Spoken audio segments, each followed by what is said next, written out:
been before, welcome and relax. It's just politics in the pub.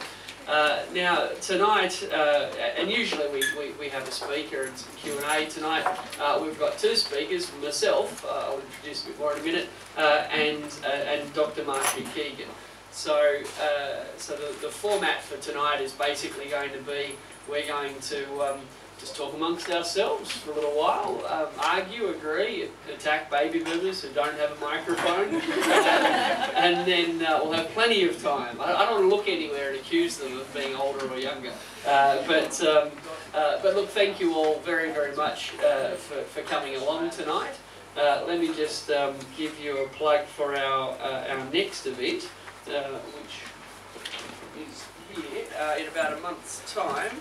Our next event will be Wednesday 22nd of August, here as usual, and the topic is Canberra's housing stress, and we will have three speakers next time, again a bit unusual but such an important topic. We have Adrian Kazaki, Rosalind Dundas and Andrew McKenzie. We'll be talking about access, affordability and Canberra's favourite topic, town planning. So that's in a month's time. Now, if it is the first time you've come along, basically the only way to know about politics in the pub is to give us your email address. So there's some clipboards will be floating around. Just put your email address on there and we'll tell you about upcoming events. And if you want to know a bit more about the Australia Institute, there's some party bags at the back on your way out. I should also tell you that Wednesday nights are cheap beer and schnitzel night here at the University Pub. So downstairs is, I'm told, a good schnitzel. But now allow me to mix my roles and move on to introducing Dr. Marcia Keegan. She's a research fellow and a member of the Income and Wealth team, sounds like a good team to be in, at the National Centre for Social and Economic Modelling, that's aka NatCen, and the Australia Institute's almost neighbours up at the Uni of Canberra. Marcia's research interests revolve around the accumulation of human capital, income and wealth over the life course, and her key areas of research are in education, labour force participation, earnings, wealth and superannuation. And tonight she's wearing two hats, as she's also involved in the wider economics community as president of the ACT Young Economist Network, who's the Young Economists.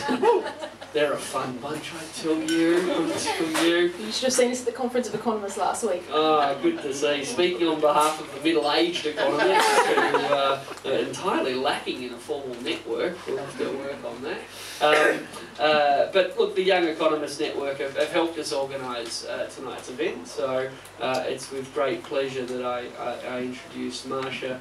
Sorry, I keep saying Marcia, it's Marcia. Yes. It's just that I need to drink less beer. Or more, depends.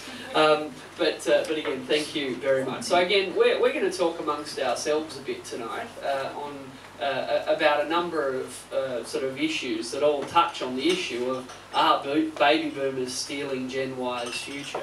Now, it was my intention, and I think Marcia's intention when we came up with this topic, to focus on money, basically. But tonight, when I was coming here, I realised we probably should have mentioned climate change at some point when it comes to the future as well. But my intention was, and the topics that Marcia and I have discussed previously about what we're going to focus on tonight, are really around the sort of intergenerational, financial intergenerational equity issues. But feel free in question time to blame the baby boomers for anything you want, because there are a small number of them here, and let's face it, for the first time in their life they're in the minority. So let's really show them how it feels. I might actually interject at this stage. First of all, I do have to make... Sorry, am I interjecting too early? Please. Okay. First of all, I should probably point out that my views that I express here are my own and not of NatCen's, standard disclaimer. I should also point out that although we might seem like we're taking great sport in saying, oh, baby boomers have too much money and so forth, if you actually look at the distributions of wealth held by baby boomers, these baby boomers who have oodles and superannuation and massive houses and many investment properties and so forth, they're actually in the minority. Less than 30, only around 30% of baby boomer households have investment properties, and the majority of baby boomers boomers have less than 100 grand in super. So I should point out that there are a lot of baby boomers who really aren't rolling in cash, who aren't really being spoiled by various government concessions and pensions and so forth. And yeah, they're in just the same situation as many Gen Y people at the moment.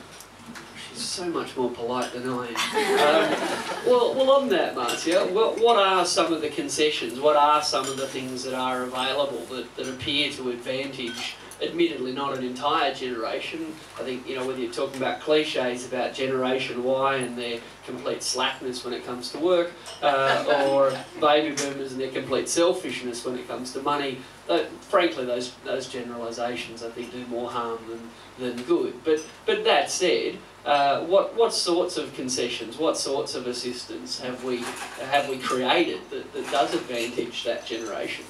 Well, as you'll all know, over the last 20 years, it's come to the attention of policymakers that we have this issue of the ageing population. Now, if people are living longer and having healthier lives, that's fantastic, brilliant.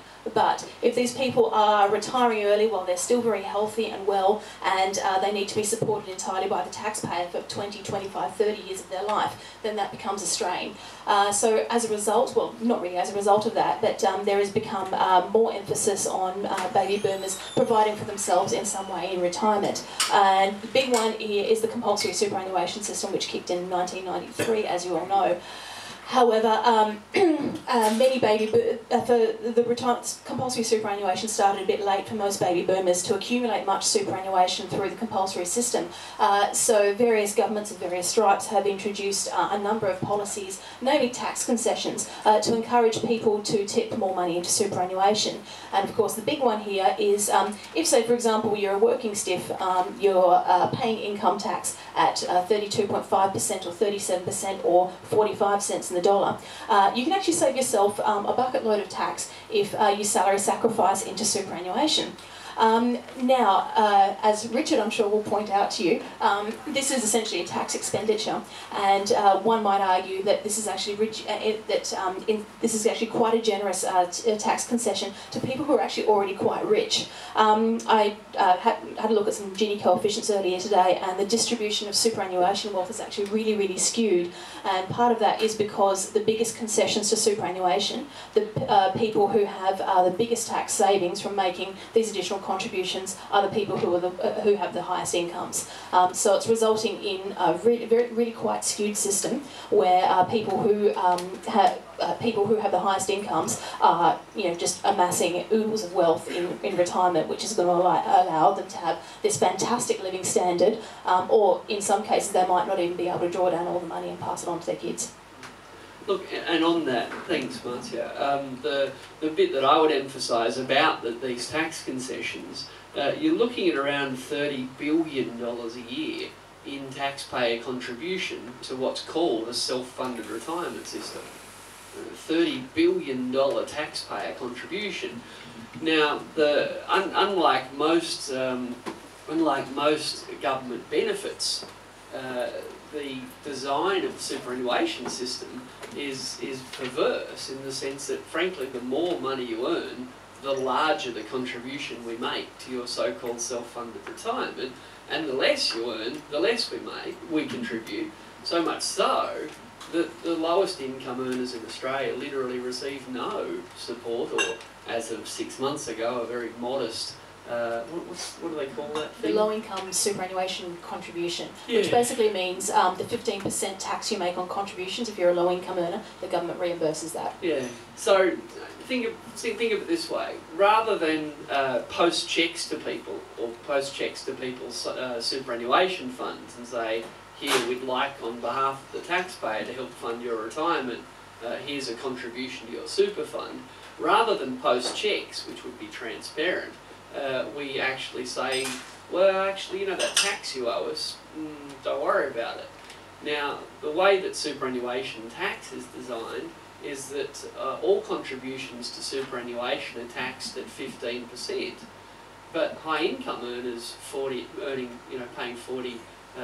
paying 45 cents in the dollar, well, they do very well out of that difference. Rather than pay 45 cents, they only have to pay 15 cents. But if you're in the 15 cent marginal tax bracket, you don't get any. tax concession when your 9% of income is compulsorily put into super. So it's inequitable for a number of reasons. The first one, the more you earn, the bigger the tax break. And secondly, as Marcia alluded to, successive governments have tried to make it, to give us, quote, incentives to make voluntary contributions. And you can make a voluntary contribution of $50,000 in some circumstances, which is great, except, say, if you earn $36,000 a year. You know, the idea that low-income earners can avail themselves of these fantastic incentives to make a voluntary contribution to retirement income that's more than 100% of their pre-tax income is frankly bizarre.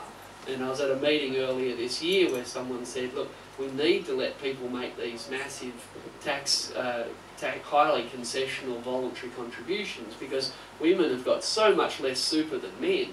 It's only through these massive voluntary contributions that women can catch up. And I said, oh, well, how about we just let the women make the contributions then?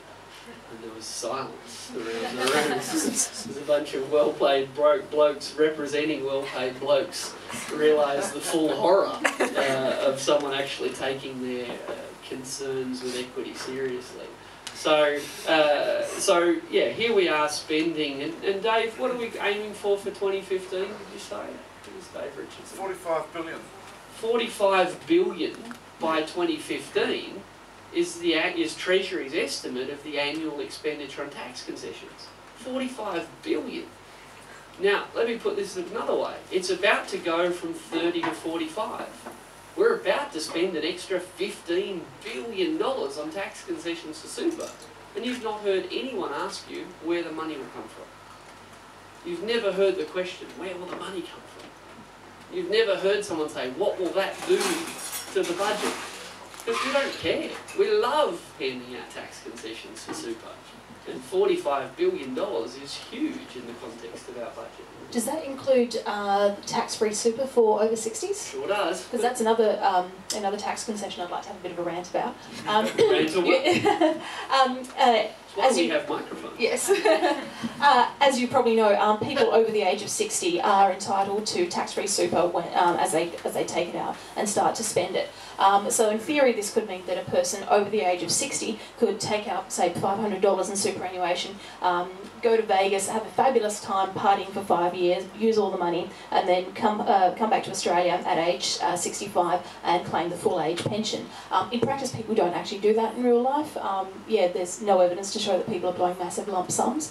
However, what it does mean is if a person is taking an account-based pension from their superannuation, they've saved a lot of money, they're getting an income stream. However, the assets test and the means test for the, assets test and the incomes test for the age pension are so generous. You have this rather perverse situation where if say for example, a single person who is retired, they have an income, they're taking an income stream of $40,000 a year from their pension after retiring after the age of 60, and they're eligible for their of-age pension age.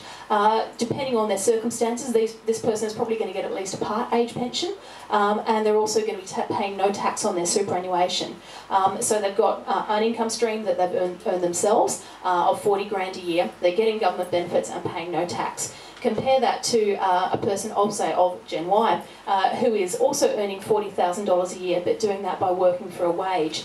This person is going to be paying around about $5,000 in tax each year, which is going to go to pay for the baby boomers' pension, age pension. And also this person, because they're too young to have accumulated any assets, they're probably going to be paying substantial amounts in rent, either that or they're going to be busting out a gut to buy a house, which would be barely affordable on $40,000 a year anyway, as I'm sure most of you know.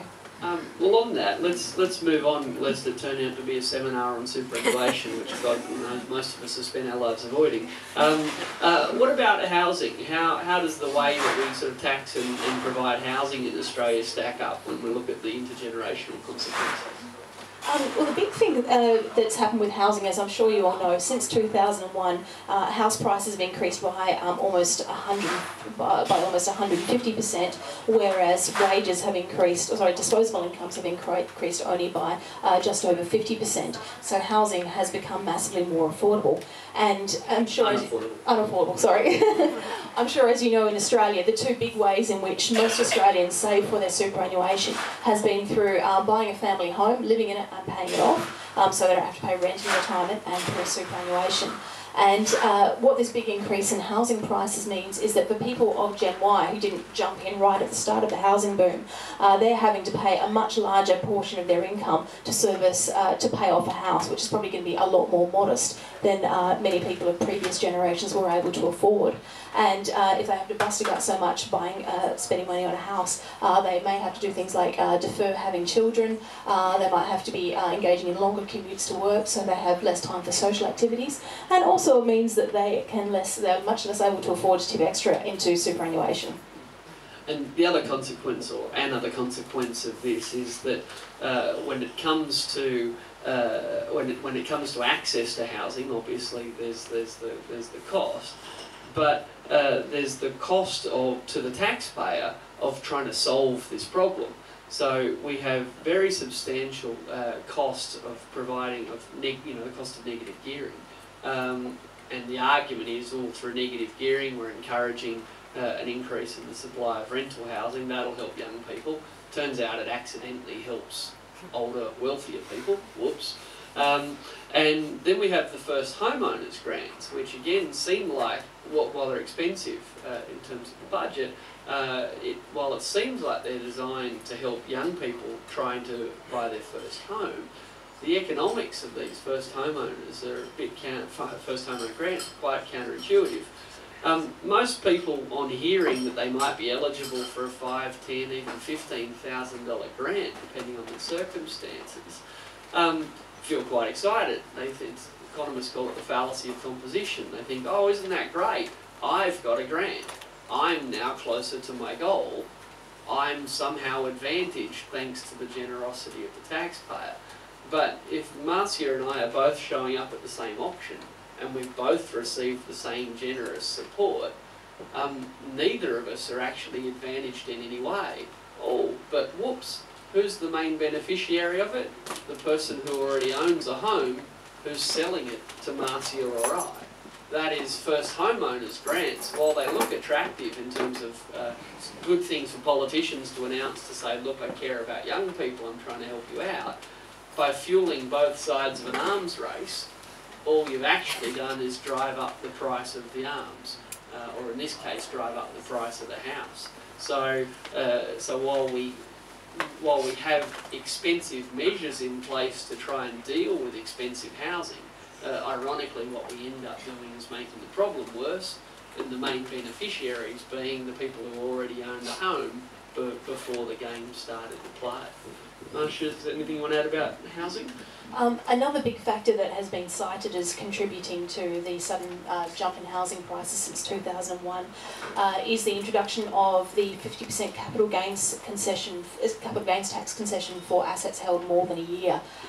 The reason why this is and I think this is also has interacted with negative gearing. I mean, if you have a look at, if you're a nerd and you like to draw up spreadsheets to estimate the costs and benefits of various things, including buying an investment property, then probably... Oh, those Saturday nights. Oh, they're thrilling. Yeah, pretty much since, say, 03, 05, if you looked at one of these spreadsheets and you assumed that houses would simply follow their long-term, by long-term I mean over the past 100 years, price growth trajectory, you'd be mad to buy an investment property. But because people, on the face of it, it makes no sense buying these investment properties, but because people can get a capital gains tax concession on their returns, and because they can negative gear their they can negative gear their losses, it has acted as an incentive for people to engage in investments which are quite frankly unprofitable. Which is of course the whole point of negative gearing, is you're making a loss. So, Look, we've got a little bit more time. How about we talk about labour force participation? At the outset, you talked about the tension between, you know, the baby boomer dream of retiring early and the economic nightmare of people retiring early. Economists don't really want to have a happy life, we just want to work and spend the rest of it. So, yeah, what about the generational consequences of what's happening with labour force participation? A bit of history, when the age pension was introduced back in the day, 1909 I believe it was, the average life expectancy for a man was 55 and for a woman it was 59. So most people who were born didn't survive long enough to even claim the age pension. Now we've got life expectancy to the mid-80s, so most people who hit age 65 will be able to claim the age pension for 20 odd years or so forth. The age pension age has never been adjusted, well, except for women's age pension age, has never been adjusted to take into account these increases in life expectancy. And by the way, these increases in life expectancy have been increases in healthy life expectancy. So it's not a case of, you know, we're living longer because we're hooked up to machines. We're living longer because we are, well, mostly because we're staying healthier for longer. However, and I'm sure no one, because life expectancy has increased while the age pension age has stayed the same, there's been this sort of entitlement mentality that's come in regarding the age pension. So most other benefits that a person might receive from the government, New Start allowance, youth allowance, it's understood that they're for very specific circumstances and for people who really can't afford to support themselves otherwise. But somehow it's the age pension has morphed in the collective Australian mind to be some sort of entitlement, as in a person has worked hard and paid taxes for a certain number of years, even if they haven't. So therefore they're entitled to a 20-year holiday funded courtesy of the taxpayer. And I think that's a mindset that has to change. However, labour force participation rates over the last 10 years or so have been increasing. Since 2001, labour force participation has increased substantially amongst older age groups over 55, quite noticeably, particularly for women, which I think is a really positive step. Yeah, I was glad you said at the outset, and again then, that we are talking about here about the best problem you could possibly imagine, longer life expectancy. I mean, it always surprises me that people talk about the costs of ageing as if I should know what they're talking about. I mean, it's the benefits of ageing. We actually spend around $25 billion a year on the health department, presumably to achieve population ageing. I mean, I don't know if Treasury and Department of Health need to have a chat or something. You know, we're spending $25 billion a year to cause a problem that another department's worried about how it's going to solve. Well, I'm glad that we're living long, healthy lives. It's a fantastic problem to have. And in a society as rich as our own, it's a problem we can easily afford to solve if we want to. I mean, really what we're talking about here is, of all the things that a country as rich as Australia could do, how much do we want to spend on people's retirement incomes? How much do we want to spend on a whole range of other welfare or other services, or how low do we want taxes to be? But these are great problems to have, and yeah, when we hear people talk about the costs of ageing, I've never met someone who's worried about the costs of their parents ageing. I've never met someone who's worried about the costs of themselves ageing. It really is the other. You know, it's someone else clogging up the hospitals, or God forbid going to an aged care home is the problem. There aren't many people hoping that they themselves don't spend long in those states at the end of their life. And so I think we need to have a very clear eye to the context of these things. But I do think that there are very important economic and social questions about fairness, really. I mean, you can get your hands on your superannuation from 55. Now, if the purpose of superannuation is to take pressure off the age pension, well, if you're not allowed to get the age pension to you're 65, how exactly is it that you're taking pressure off, you know, a benefit by drawing down your savings 10 years before you're entitled to it? Now, that said, I don't actually subscribe to the view that the longer we work, the better. I think it's great that we're, as a rich society, there are periods in people's lives where they can do the old-fashioned thing, and that is to pursue their passions. I think these are great issues for society, but there's a massive there's a massive equity issue at the heart of it, and that is who gets to do this. So it's not that everyone gets to retire at 55, it's a very, as Marsha said, a very small subset of people with hundreds of thousands of dollars in super. And we've done a bit of survey work on this, and we'll do more in the future, I hope. But my hunch is that the average person thinks that the average person has got $500,000 in super. Now, in fact, the average person would retire, so forget what young people have got. I mean, what would the average amount of super be at retirement? Just to throw a, you better know the answer in front of a large group of people question at you. I should point out a nerdy bugbear here.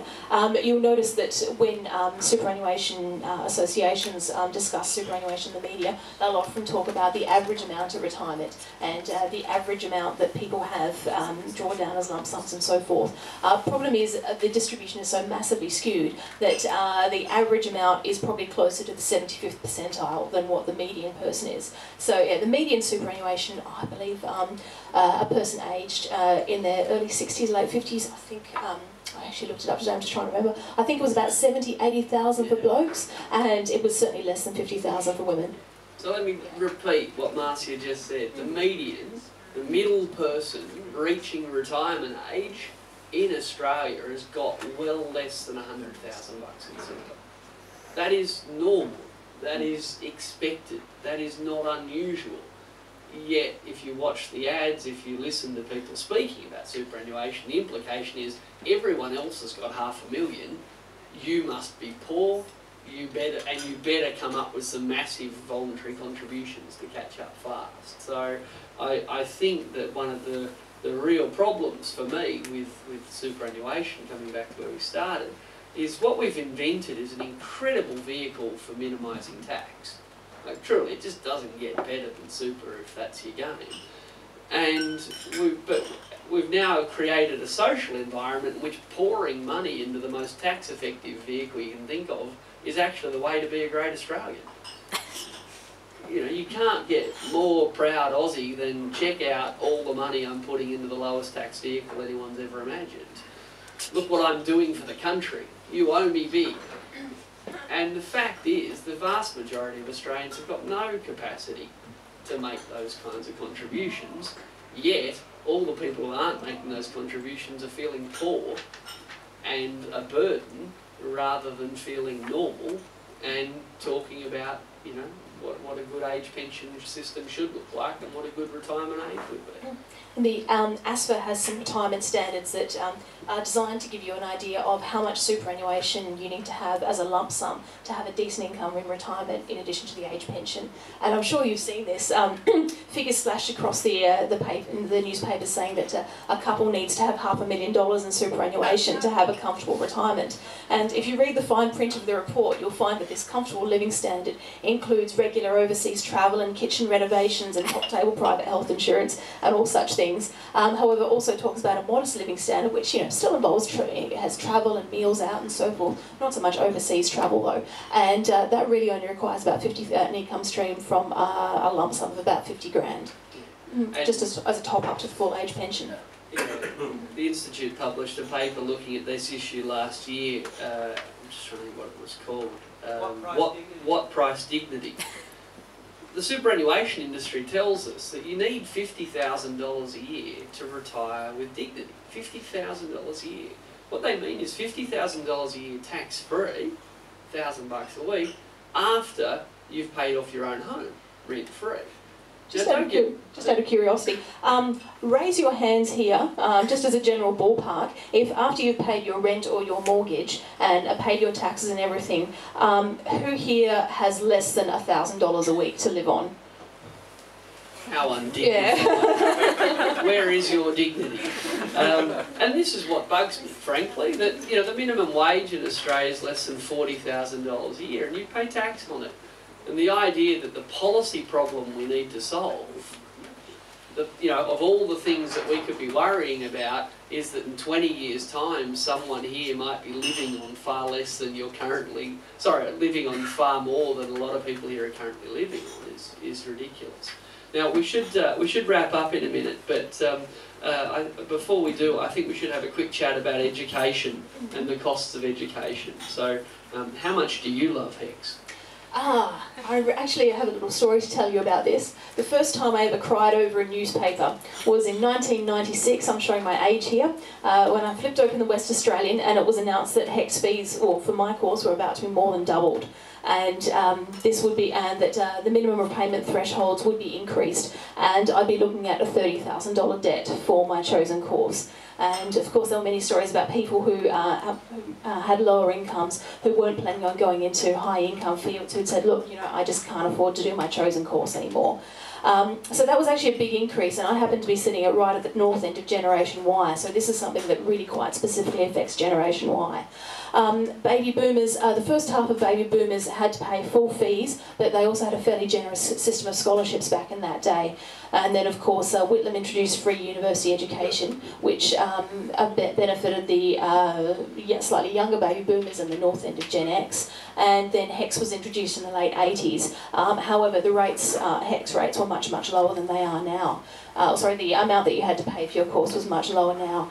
And when you take into account a person who becomes degree qualified, and then you have to look at how much they're paying in HECS, which does amount to thousands of dollars a year. They're trying to buy housing in an overpriced housing market, and you do have some people who appear to be on quite decent incomes, on average or slightly better than average incomes, who are really struggling with all these costs. All right. Well, look, we should wrap up, but I'd just add with the education in particular. I mean, I was the first.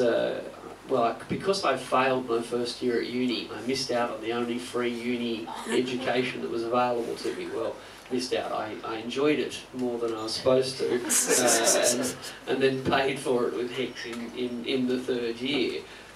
So yeah, I was at that. I was at the other end of Gen X with HECS, and I think that the HECS is a good way to wrap this up, and in terms of thinking about what the motivation for choosing this topic was, and that is that I think that we've created a public debate where you only worry about superannuation or the costs of tax concessions for superannuation if you're planning your retirement.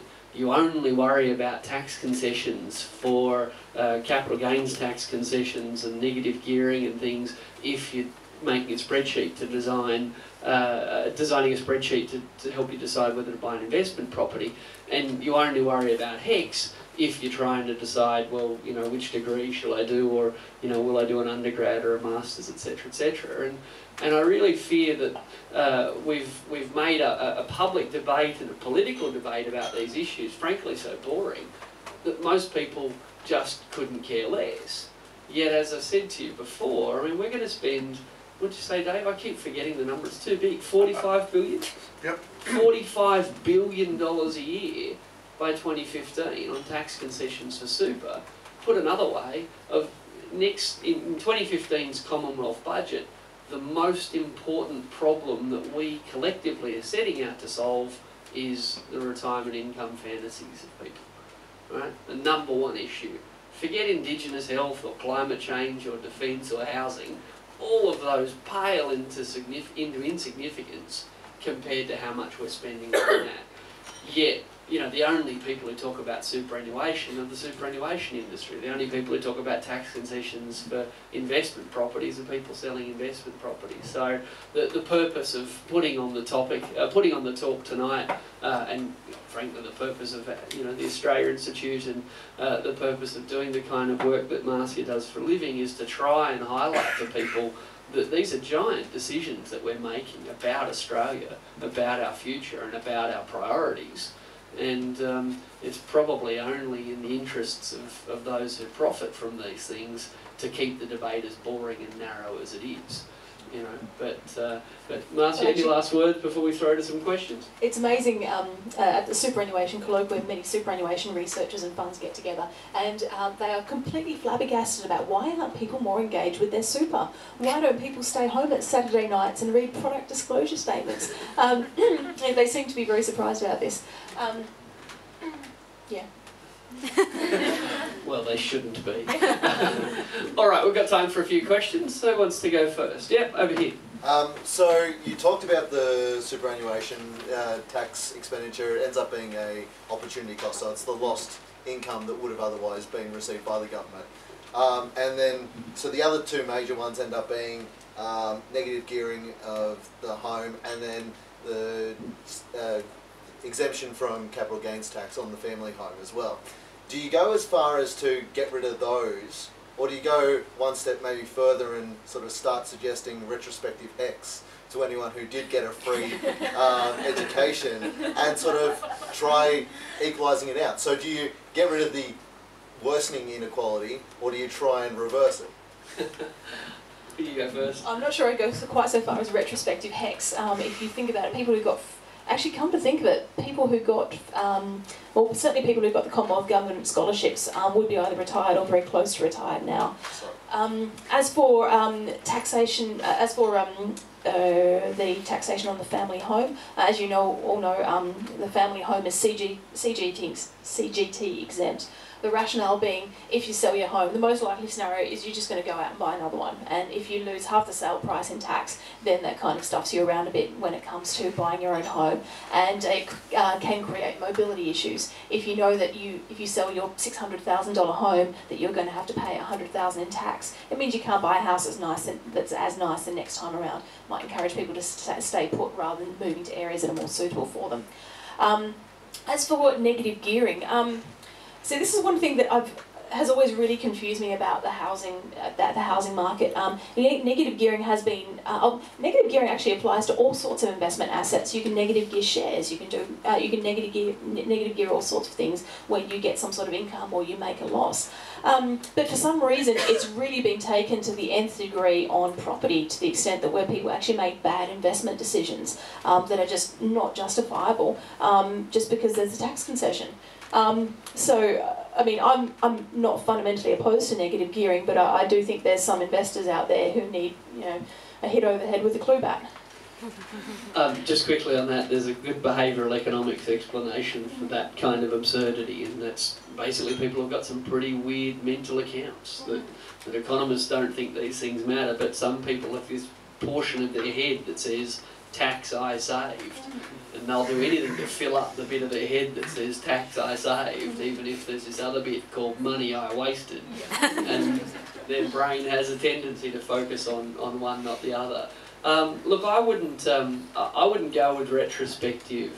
I wouldn't go with retrospective HECS. I don't like retrospectivity, but I think that we could go with prospective HECS. What's the acronym for aged care, for example? I think there's all sorts of services that wealthy older people are going to want in abundance.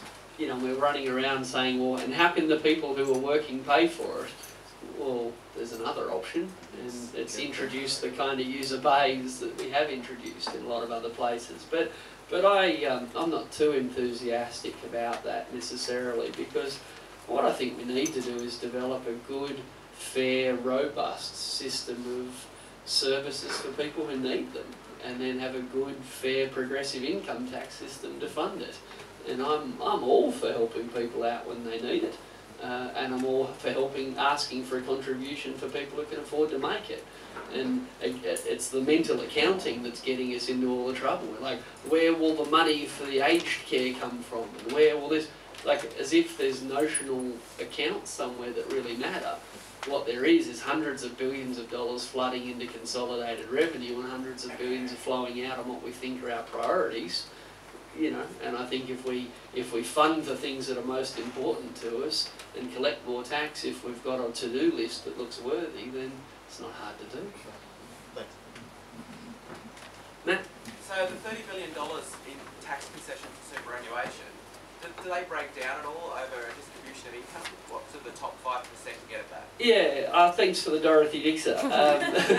The Treasury works hard to conceal those numbers, but fortunately they sometimes reveal them when they're making another point.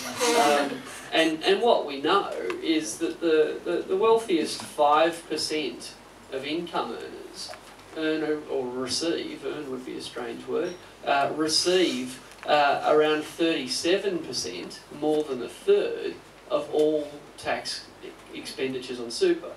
Let me tell you that again. We're spending about 30 billion a year at the moment. More than 10 billion of that, more than a third, goes to the wealthiest 5%, and 0 goes to the bottom third.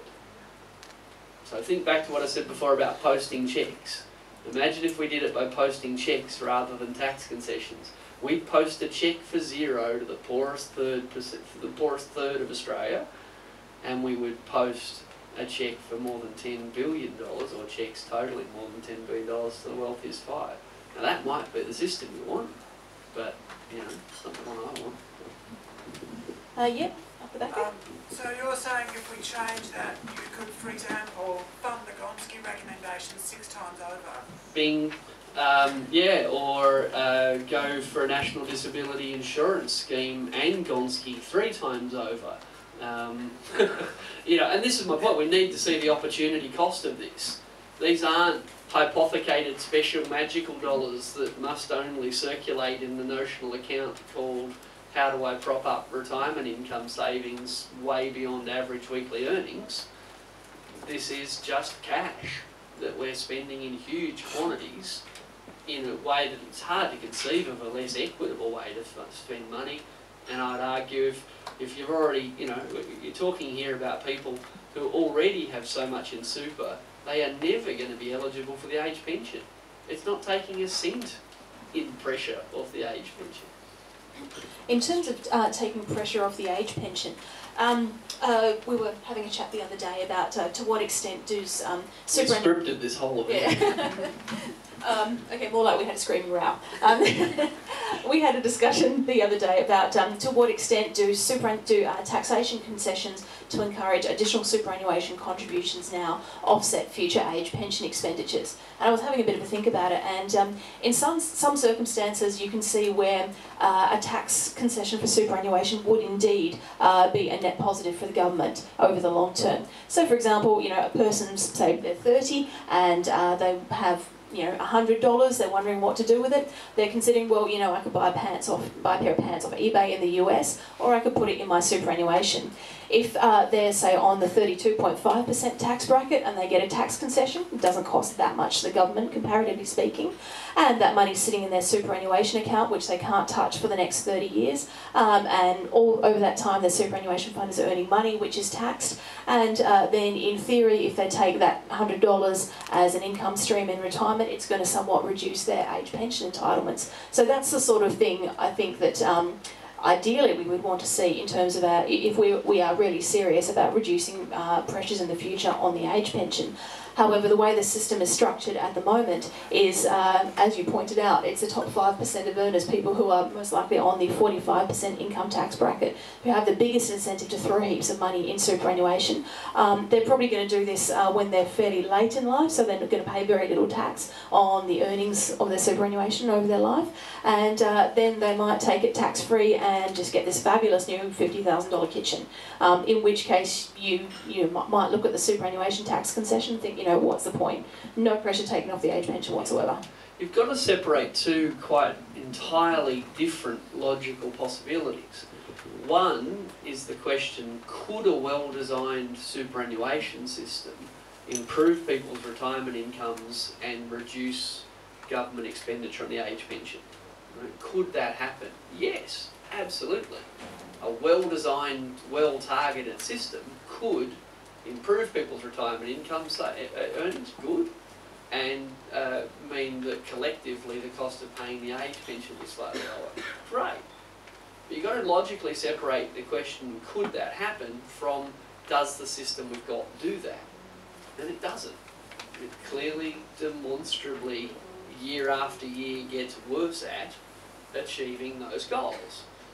But the problem is, as soon as you, quote, attack our specific superannuation system, the defenders don't defend the specific superannuation system, they defend the general notion of a superannuation system.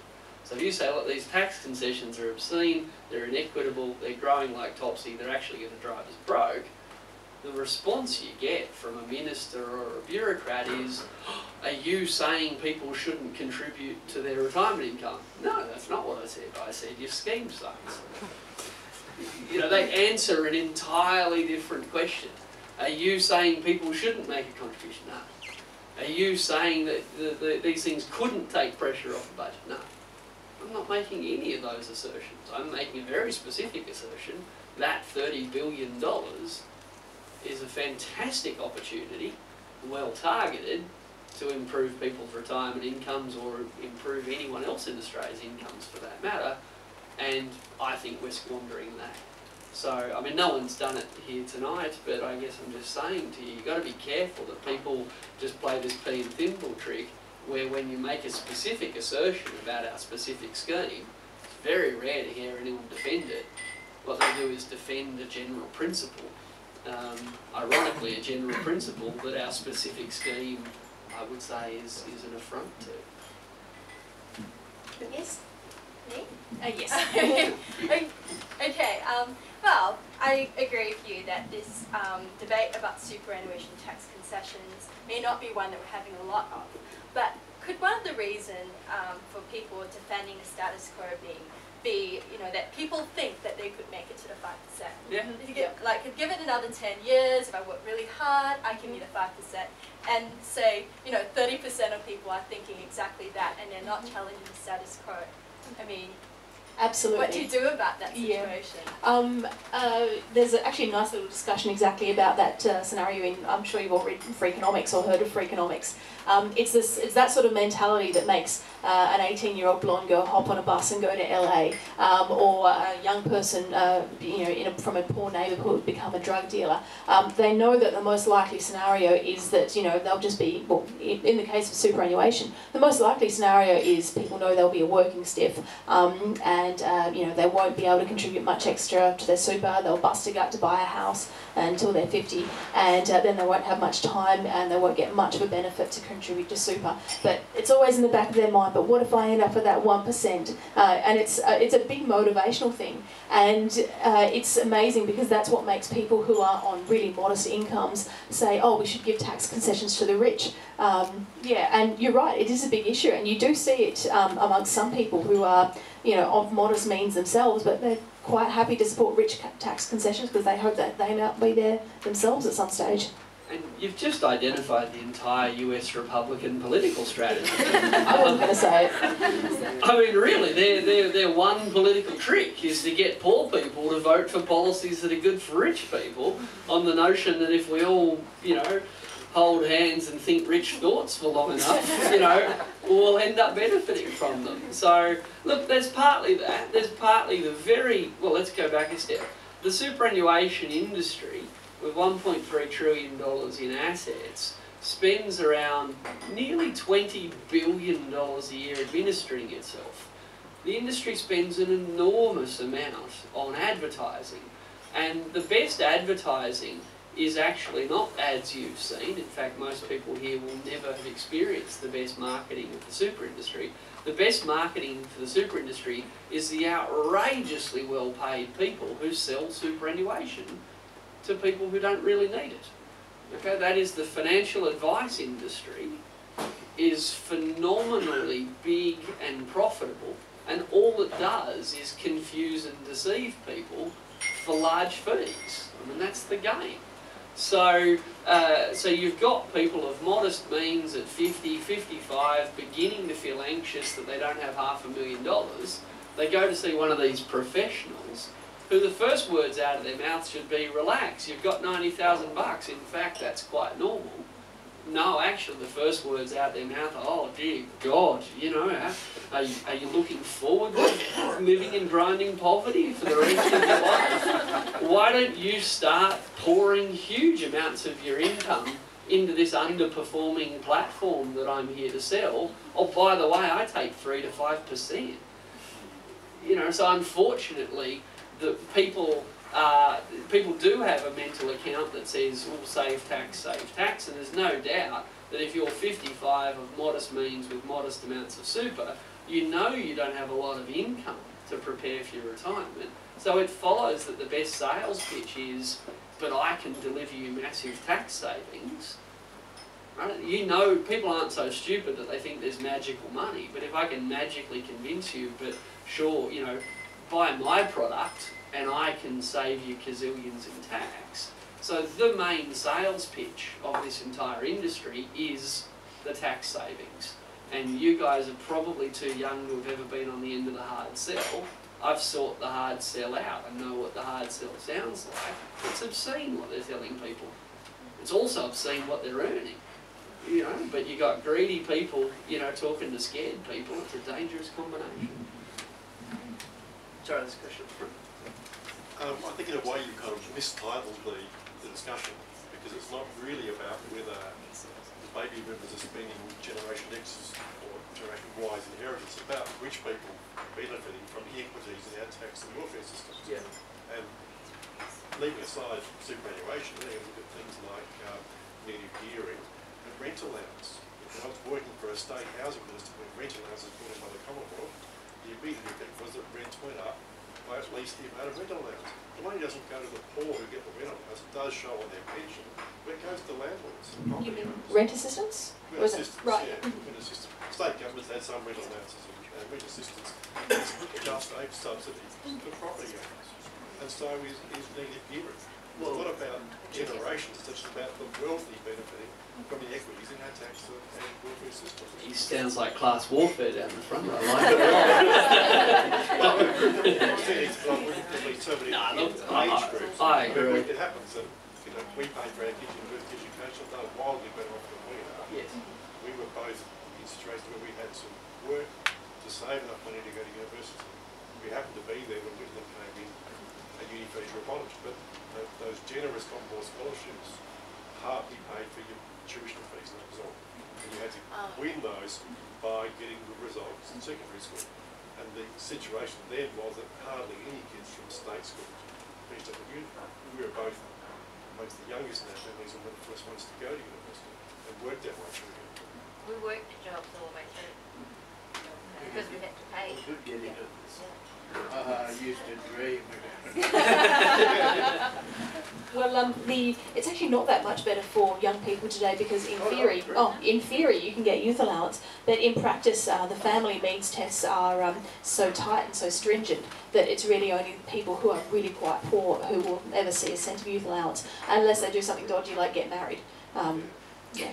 And you've got unmeans tested benefits and all sorts like family tax benefit A and baby bonus that again are skewed towards the rich rather than the poor. I agree, and I blame Marcia for the title. Because I'm Gen Y, right? That's right. Yeah, I'm one of these big spending Gen Ys. But look, no, what am I? What generation would you? I'm sort of ageless. It's the bald head. So you go bald early enough. And, I'm 42, so I think I'm. 20. Yeah, I'm Gen X, I think, but I don't know. I'm not very cool.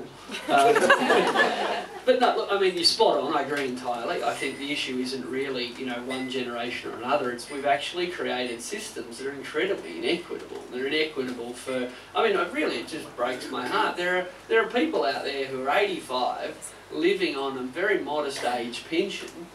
And we've got a government that's spending a fortune helping the 85-year-old's child prepare to have 3 or 4 times the income of their mother. I mean, how the politics of this just don't make sense, except that super is sort of so big and confusing, people haven't engaged with it. So I think I agree entirely. My preference is to say, let's look at systems and design systems that are that deliver the outcomes we want and that we fund them in a way that we think is fair. And that's true for tax concessions for capital gains, it's true for superannuation, it's true for all sorts of things. But yeah, look, in terms of education, I think, I actually like HECS. I don't know if that's going to upset people, but I like HECS Mark 1. I thought Mark 1 HECS, the HECS that I paid, I don't actually mind and see it more as a progressive income tax system. I'd be happy to pay my HECS for the rest of the life. I did well out of uni. But I think HECS Mark 2, and Bruce Chapman's not here, but well, I like Bruce and I like HECS, but HECS Mark 2 was really quite a departure from the original plan. You know, the fees were a lot higher, you know, the debts that people left with were a lot bigger, and the payback kicked in a lot earlier and a lot more steeply. So you've now got young people with quite high marginal tax rates, you know, which is incredibly unfair. Yes, great jumper. Thanks. Due to this higher taxpayers and the higher university fees and all that sort of stuff, got nervous now. Baby boomers have been sitting in the top job. They've earned their way up there for quite a while now, and they've sat there and they've earned their money, they've earned their oodles, as so to say it. Generation X will then move up to their top job after paying all the HECS fees, earning less money. Will they sit there for the top job longer and create a generational lag? That's quite possible, in theory, because people are working longer. So it's likely, well, baby boomers, or this current crop of baby boomers are staying in the workforce for longer.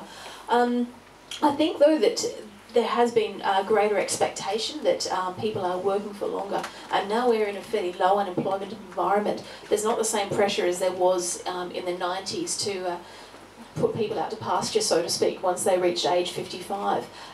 Yeah, if there are the jobs available, it's certainly going to be the case that Gen Y might be sitting in the top job for longer. But what we're also starting to see is more people who are in older age groups dropping down to part-time. So they're still dropping out of the big dog position at age 55, but they're moving into a consultative role. They're taking on fewer hours. They're still working and paying their way, and probably still contributing to superannuation. But yeah, they're taking on, earning less income. They've paid off the house. The kids are out of home. They have lower expenses, and they're just chilling back and enjoying life a bit more. Yeah, because I just thought that they sit there for long enough, and then it creates overeducated people trying to work their way up through the chain with extra uni. Everyone's fighting for more degrees to move up through the ranks, and then you got extra uni fees with these higher debts. HECS is going up, so you come out with a $120,000 HECS debt instead of your $60,000 HECS debt because you're trying to compete to get to this top job that everyone else has been sitting around cruising because they've started off dead or worked their way up to it. I'm not saying that they didn't. Well, and us Gen Xers are still waiting for our turn. Yeah. Just wait your turn, alright? Alright, we've probably got time for about one more question. Yep, this one. Interested? Oh, sorry. Well, we'll go two. Oh, sorry. You're right. Just wondering, so you talk about a lot about tax concessions with super. So how I see super is it's also self-selection. So those who can afford it would actually contribute the most. But these people will also get the most tax savings. And you've talked about mental accounting, behavioral economics. I was just wondering, what do you think about the policy of actually increasing the actual tax for super as you progress up? So I think what I know is from the budget, those who earn over 180 grand would only get 15% concession because it moves up to 30%. Do you think that should be like stretched even further, like lower the income, maybe $110,000 who have to pay still have to pay 30 cents for the tax, but they still get that 15% tax? So they still benefit. There's still like a financial incentive to do so. So I was just wondering, what do you think about that idea? One possibility could be to introduce, I'm not sure how complicated this would be administratively, and it could be complicated, but when it comes to contributions tax, simply tax people with their marginal rate minus 15%. Yeah, so that's what I had in mind, yeah. Look, I agree, but you've still got a problem there if I earn $100,000 a year and you earn $50,000 a year, even if we face the same marginal tax rate, I'm going to get twice as much taxpayer support for my, put aside for my retirement as someone who earns half as much as me. So frankly, to the extent that we do want to support people's retirement incomes, why wouldn't we just make grants? Why wouldn't we just say, here is here is the cheque that goes to your super fund for your retirement. And if it's $1,000 each or it's $5,000 each, that's fine. You know, but any system that relies on a tax concession, I agree, your proposal, and I've seen similar ideas around, I think they're doable, but any system that relies on a tax concession can't escape the problem that the more you earn, the more you get. And that for women in their 40s caring for their older parents, they're getting nothing. For women in their 20s caring for their kids, they're getting nothing. You know, any system that relies on a tax concession rather than a grant means that 50% of the population is actually getting nothing. And if we're interested in taking pressure off the age pension, ironically, the people you want to help most are the people who, for large periods of their life, aren't earning anything. Sorry, I think there was one more. You both talked about the need to change the national psyche a bit, and particularly with the housing bubble.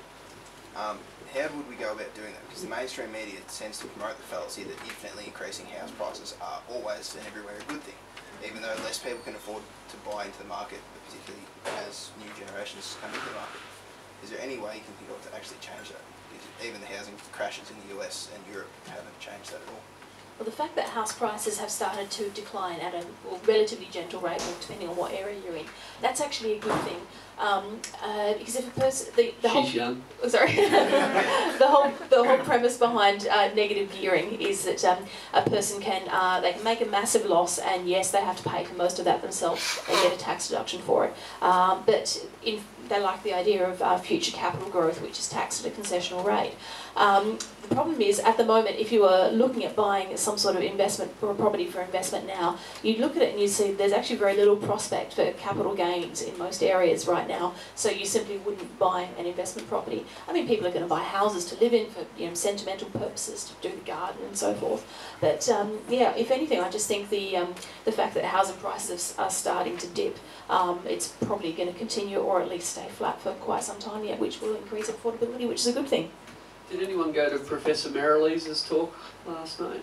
Nobel Prize winning economist. His conclusion was economists have got no idea about asset prices. And just, like, truly, that was his conclusion. Like, when asked, how do you explain an asset price bubble, what is the right price of an asset, he said, well, we don't know. I won the Nobel Prize for saying we don't know. So, you know, the reality is, yeah, we've got this sort of fundamental contradiction in the Australian psyche, and that is that politicians bleat on as if they care about affordable housing, yet actually for the 60% of people who already own a home or are paying one off, they want the price to go up. No one really wants affordable housing. No, you know, 60% of people want to see asset price inflation. So I think you might find that people who live in a house and it's just their home, they live in it, they, you know, feed the chickens and do the garden and so forth, they really don't care about how much their house is worth, as long as it still exists, the roof doesn't fall in, that sort of thing. But it's people who buy houses for investment, or who even buy their own home with the intent that it's going to be part investment and part, you know, roof over their head, who are really angsty about house prices. I'm not sure if that's the case. I know I think the reason that politicians are so sensitive to this issue is they know lots of people worry, but the point I was really going to make is that one of the main determinants of the value of a house in Australia is how much I think you'll think it's worth in a year's time. Right, I'm not buying a house for me, I'm not buying shelter. We've got this whole thing, this is my biggest investment ever. So we actually had the bizarre situation in Australia. One of the reasons, this is poorly explored, one of the main reasons I think houses have got so big is not because people want to live in big houses, it's because people think other people want to live in big houses. And when you're buying a house, the marginal cost of chucking an extra bedroom or two on is trivial. So because we're treating housing as an investment, not as shelter, we've got millions of people buying something they don't really need because they think that's what everybody else wants to buy of them. And when it comes time to sell, if 5 bedrooms gets you a much better return than 3 bedrooms, then I'll buy a 5-bedroom house and you know, spend a fortune heating it and cooling it for years. So, you know, the asset bubble has actually got real consequences. You've got property developers and first home buyers building and buying homes, not because they're the homes they want, but because they're the homes they think someone else might want in the future. or the homes they think they might want in the future. If you're no, because most of them have no intention of staying there. Like, you know, they want to sell in 5 years' time and move closer to town. So, if a couple buys a house, say in their mid-20s, and they're thinking, you know, what might be nice to have a few kids in the early 30s, they're actually better off just building. When you take into account the fact that it costs so little to expand a home to get an extra bathroom and extra bedrooms when you build the place, they're actually much better off, you know, getting a massive mortgage, buying a bedroom for every single kid they think they're possibly going to have, because it's so much cheaper to do that than it is to go through the process of upgrading later on. But, well, there's always bunks. Bunks are cool. Now, look, I'm going to cut myself off because. Can I make one more point? Yeah, go okay. for it. I cut myself off. I wouldn't cut you. One thing about negative gearing and its impact on the housing price market, there is possibly an indirect effect. When it became when it started to become great sport for people concerned about their retirement incomes to start investing in properties, driving up the house price, that also had a secondary impact there, in my personal view, in that if you have people who are just buying like one or perhaps two investment properties, they're, you know, testing the waters of being a property investor. In many cases, they decided it wasn't for them and got out, or decided to take their capital gains and run. And so what happens when an investor sells their house? In many cases, they have to kick out the tenant, which means that if you're renting, and even if you're quite happy renting, it does create a system of much more instability of tenure. The chance that you're going to get kicked out of your rental home because the owner is, you know, is speculating and is trying to realise a capital gain or is over the industry, then then it's much more. If you're going to be kicked out, then it's a bigger driver for you to try and buy your own house, even if you're really going to struggle to afford it. Thank you. All right. Well, now let me thank myself for coming along tonight, and primarily thank Marcia. You're most welcome. And again, thank you very much for coming along. So clipboards and guff at the back. August 22, back here to talk about housing, and please join me in thanking Marcia.